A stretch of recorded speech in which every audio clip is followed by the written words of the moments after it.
Hello everyone, this is Goal Off-Grid, where my goal is to live off-grid. If you haven't seen my previous video on how I built the chicken house, I highly recommend watching it, because this will basically be a continuation of that video, with me showing how I made everything ready for them, aside from the house. So let's get to it. In a man-made environment, with us keeping chickens and other birdy animals, there are always predators out there who are on the lookout for those birds, if it is to feed their own young or just to satisfy their bloodlust. With my property being directly next to a small river and a piece of forestry, I obviously had to put out a fence for my animals. Otherwise, they would have probably not even survived the first day. To start out, I planned the rough area of where to put the fence. I wanted to have it run behind this shed, through the bushes, behind the house, and all the way through a ton of brambles, bushes and trees, coming back roughly at this point, where I was gonna close the square while giving the birds a lot of room to roam around in. With all the tree branches and bushes growing steadily thanks to the ditch right next to it, I obviously couldn't just put a fence right in between them. So I started cutting back some of the branches and twigs to make it easier for me to put the fence in.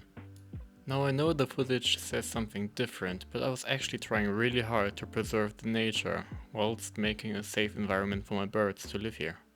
I might have cut away a tree or two, which greatly changed the way the scenery looked like in the end. For the next bit though, I don't feel any shame at all. I hate brambles. They're prickly and annoying and rip up all your clothing. Yes, I am biased toward that, I know. The way was cut, so I started building a gate for which I took the tallest piece of padded wood which didn't have any large openings for predators to slip through. I then started putting posts, which were actually inside my house a month ago, as pillars for the door to latch onto. Not the smartest idea, I had to replace one of them soon after. Of course I also used my trusty block of cement to hammer those in. I only had one hinge though, and I managed to realize that doors don't work with only one hinge. I bought another one later. And because this whole thing was wonky as hell, I secured it with some rope, hoping that by some miracle it would be less wonky after a day or two. After having set the start point for the whole ordeal, I started walking down the path on which I was planning to set the fence, as well as cut some more posts to make them easier to hammer into the ground. I also had to cut away some of the roots and other stuff that was in the way of the path to make space for the fence. My goal was to actually bury the fence a few centimeters into the ground. If there was a fox around, he at least would have to dig a proper hole like 20 centimeters down to slip under the fence. And at that point, I feel like he would have earned the right to get into the enclosure. He wouldn't get to my birds anyways if they were locked in.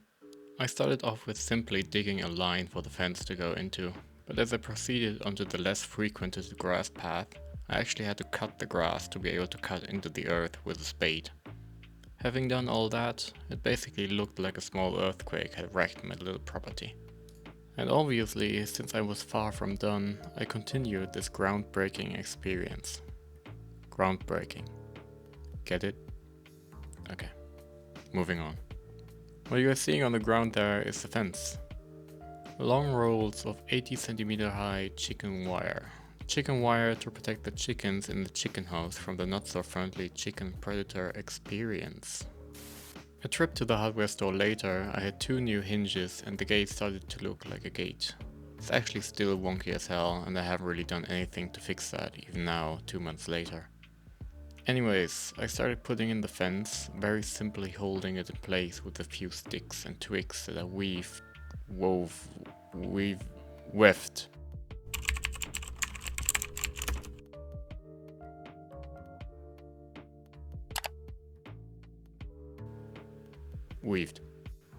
Holding it in place with a few sticks and twigs that I weaved through the gaps of the fence. For pushing in the fence, I actually used a roof slate with a gap in between itself to push it down. This saved my fingers a lot of pain and I couldn't possibly have found a better tool by accident. Putting in the fence at the back, right next to the ditch, was actually straight up impossible. Way too many roots in there. So instead of putting it into the ground, I went with putting stones on it to keep it down. Fortunately, I had a small rubble ruin right next to my house, probably from the time when they took out the wall between my current sleep spot and the living room. Literally heaps of good heavy stones in there, perfect for the job. As you might be able to imagine, I had to put a lot of fence in to cover the area. For some reason I can't find the invoice for the fencing I ordered, but if my memory serves me correctly, then each of those rolls you saw earlier were 50 meters. I had 3 of them, and I had some left over in the end. Each line of fencing, since I was basically making one huge square, was around 20 meters. Probably a bit less here and there, and anyways, getting to the point.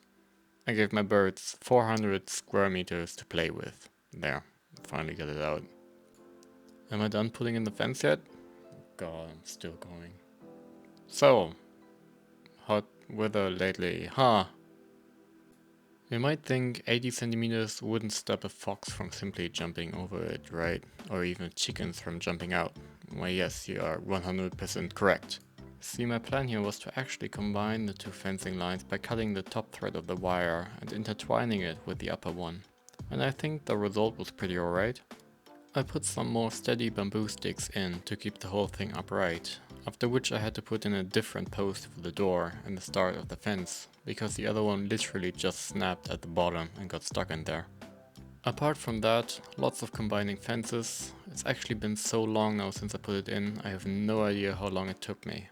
But from the sheer amount of footage I have of me just putting in the fence and combining it, must have been at least 12 raw working hours.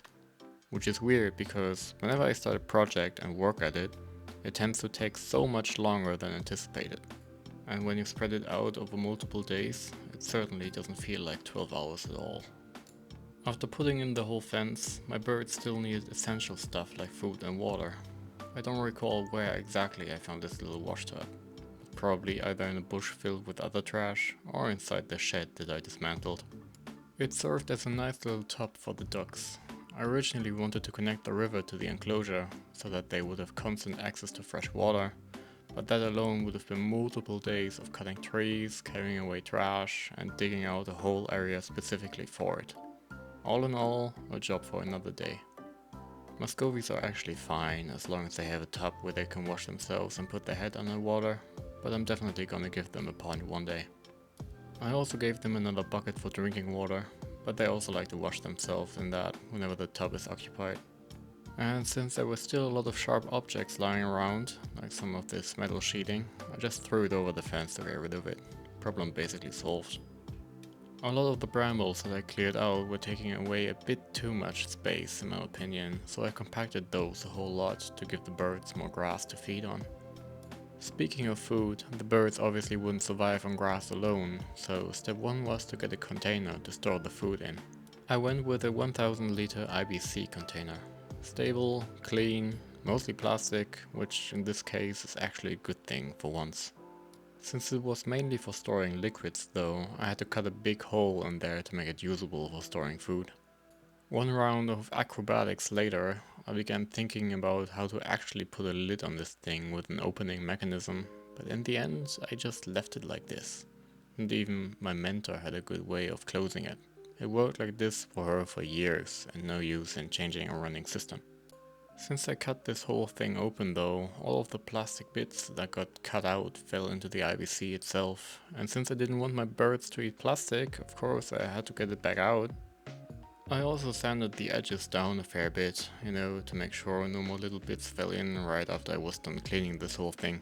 There was also a fair bit of water still at the bottom, so I tried to sweep up the water plus the plastic with a towel, which didn't go too well, after which I changed up my strategy and actually used a little tap at the bottom to get rid of all the excess liquid, basically trying to flush the whole stuff out. I had these little strainers which I found, and they did a solid job of catching the majority of the plastic bits.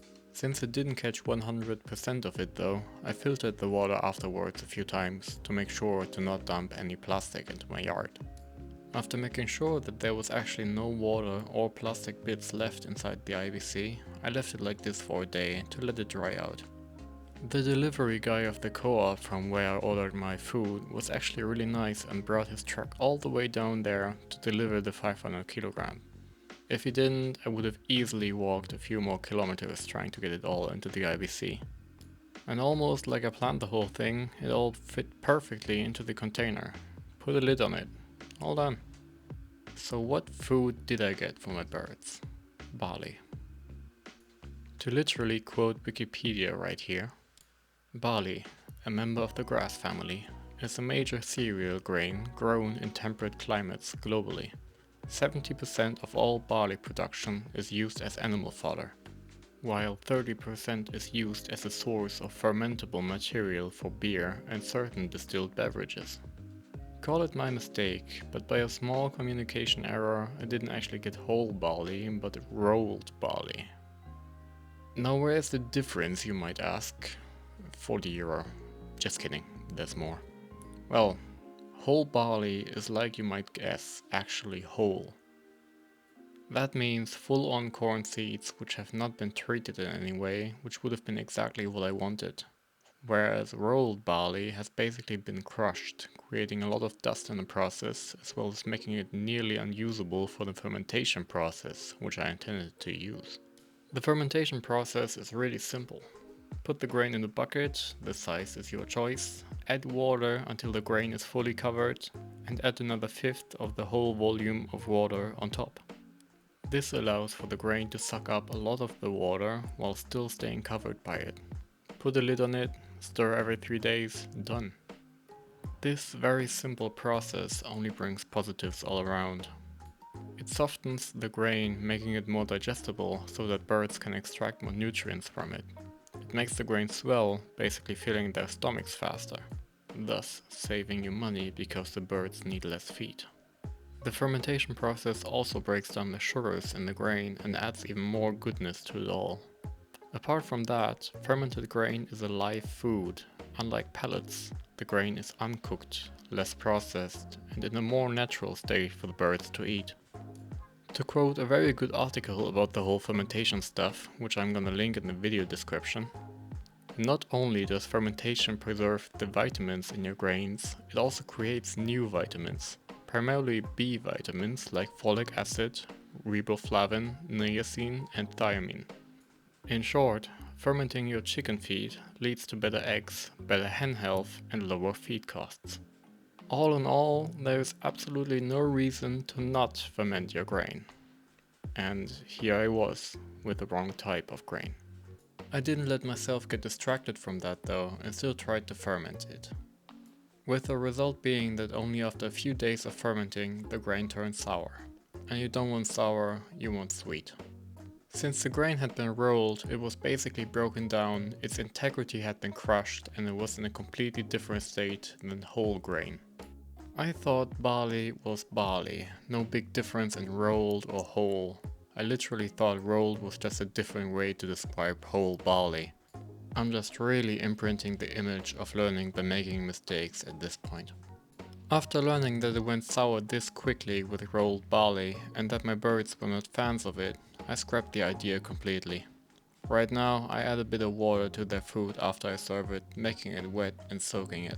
At least this way it doesn't turn sour before the birds eat it all.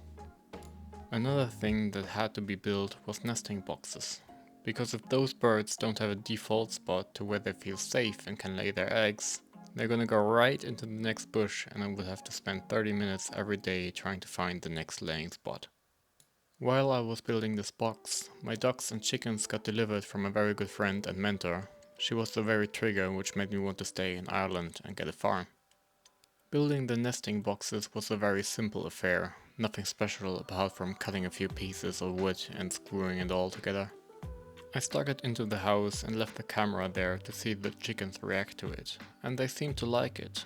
The rooster was even actively trying to compress the straw to make for a better nesting spot. He is such a good rooster. He was such a good rooster. In the end, they ended up mostly laying eggs not in the departments they made for them, but actually behind the whole thing. Well, task failed successfully, I guess. Shortly after, I realized that they had pushed most of the straw out of the sections, so I added a straw stopper in, to make sure they wouldn't have to lay on concrete. Skipping ahead a month, chickens had been laying consistently, while the ducks, well, not so much. I built the most basic nesting spot in a corner where, shortly after, one duck had made its mission to hatch out a batch of chicken eggs. And ever since she started sitting, she was squeaking around a lot more, so I named her Squeaky. Highly original, I know. So this is Squeaky. This is Ducky that's sitting. And I heard her from all across there when I was working on digging the pool out. The pool, yeah. Digging the trench out. Shoveling shit. And she's very squeaky and very loud. But only ever since she started sitting. So that's Squeaky. I don't know what she's doing at the moment, probably avoiding me.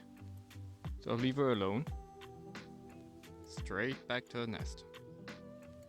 I was still trying to get a chicken to sit on some eggs, so I built another little place in the corner for them. Basically just some leftover wood and a piece of plywood on top as a cover. Nothing special. Speaking of eggs, eggs attract all kinds of animals, though in my case it was magpies. They didn't hesitate to fly straight into my house, see a bunch of eggs and start pecking at them, opening them up and then leaving again. But why the fuck would they do that? Well, magpies belong to the same family the crows belong to, making them wildly intelligent creatures. Their plan is to actually attract rats with their opened up eggs, which spreads an egg aroma. In their own way, magpies are trying to secure their own nest's safety by distracting them to attack a different nest. Wildly intelligent, wildly annoying to deal with. To counter that, I installed blinders, to at least make it harder for them to fly straight into my enclosure. Simply cutting some foil which I found in my garden full of crap and screwing it onto the door frame helped immensely. But occasionally they still like to fly in and peck at a few eggs. The amount of times it happened now got reduced dramatically though. After having realized that my fermentation wasn't yielding the results I had hoped for, I branched out a bit. This time I tried giving the birds some more protein for their diet, specifically for the ducks because they haven't been laying consistently at all. So I built a small maggot box out of a plastic flower pot, which I found in a pile of trash. I think you can see the pattern now, lots of trash hidden in my garden. The concept was, put holes at the bottom, put scrap meat into the pot, let the flies lay their eggs, wait a day or two, and harvest the maggots for the birds to eat a few days later by simply shaking them out of the bucket. It worked alright, but the amount of maggots was smaller than what I imagined them to be. So I built a bigger one, a completely retarded one. My brain must have blown a fuse when I designed this piece of crap. Looking back at my footage, all I can see is retardation incarnate. There was no good way to actually funnel the maggots into the bottom holes. This thing is more usable to carry birds with you than anything else, definitely not for farming maggots. Anyways, I hung that thing next to the other one and all I can say is that I have done a good job creating more flies than maggots. Well, ducks love eating flies, so I guess it works out, right? Unfortunately, the chickens never made it to the point of getting to eat the maggots. One day I woke up not to the sound of my rooster crowing, but to my alarm clock. I was wondering how oddly quiet it was, since the rooster as well as the chickens like to make a lot of noise in the morning. I reluctantly made my way down to the birdhouse, peeking through the gaps of the pallet wood. I saw a few ducks looking at me bewildered, but I didn't see or hear a single chicken. I opened the door and was met by 10 dead chickens and 1 dead rooster.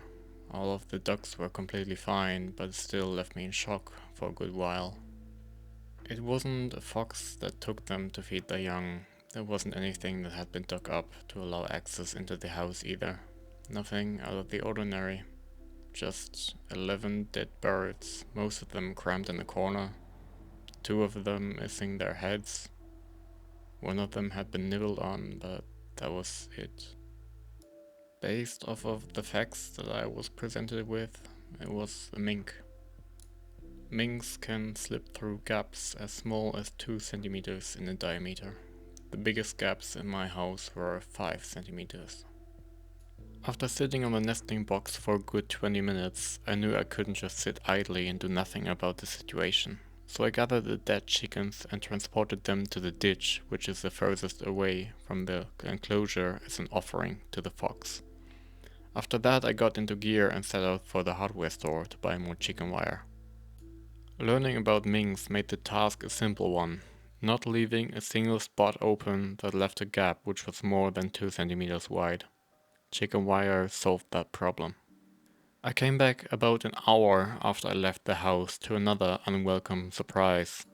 The duck that had been sitting on the chicken eggs for about 2 weeks at this point was not on her eggs anymore. This is normally not a big issue, but it immediately set off alarm bells in my head. Before I left, I checked her nest. All 18 eggs she was sitting on were still intact, and she was still protecting them like any other broody duck would. When I came back though, I saw a mess of eggs, half developed, all over the place. There could have been several reasons for this. The most obvious and scary one was that the mink came back at daytime in the 1 hour where I wasn't around, saw that Squeaky left her nest for a quick bath or something, and decided to have a go at the eggs next. The next reason I came up with would have been a simple magpie just doing its magpie thing. Or the last reason, which is also 100% possible, which is that the duck, which was obviously traumatized from the event that transpired, feared for the safety of her soon-to-be born ones, and decided to, instead of raising them in this environment, to not actually let them hatch at all. It could have easily been a mixture of all three reasons together, actually. Having lost every bit of chicken DNA in my enclosure, I spent the entire day making the house mink-proof. I used 30 meters of 60 centimeter wide chicken wire, and I made absolutely sure to not leave a single hole uncovered. Since I didn't get it all done in a single day, I spent the night together with my ducks, made myself a small bed out of straw and slept there in a sleeping bag. Surprise, the mink didn't come back. Most definitely because he could smell me, but that was completely fine as long as my ducks were safe. The next day I finished mink-proofing the house completely, and there haven't been any attacks since. However, even now I still feel regret as to how leisurely I handled protecting my chickens. The worst part about this is knowing in the back of my mind that a few people have told me to get an electric fence, to really go the extra mile to protect my flock. And I don't have an excuse as to why I didn't. The only thing in the way of that was my stubbornness to not wanting an electric fence. I hate those fences with all my might. The only reason for it is me wanting to protect the integrity of having this enclosure of mine still somewhat feel natural to the birds. But I will take this wake-up call to the heart. If it is the only way to completely protect my birds, then I will have to swallow my pride and install an electric fence. I decided to build a new area for my birds, away from the trees and bushes. I'm going to build a small orchard in the middle of my property and have the birds help fertilize it and grow with it. The next house won't be this big though. I will also downsize the flock a bit, going at it with something like 4 chickens and 1 rooster. This is all a new project that's still in the planning phase though. For now, this is it. My ducks are fine, they also finally got their male counterpart, so if they decide to lay some eggs, they can actually hatch some ducklings out if they wanted to. But this will be it for the time being. I still need to tackle some more of getting my house ready for the winter. Lots of things to do, and somehow maybe squeeze the new enclosure with a small house for them in there as well. The next video will be on how I built the polytunnel, which you might have seen in the livestream or in some of the footage. Well, subscribe if you like this video, there will be more coming. Thank you for watching till the end and take care.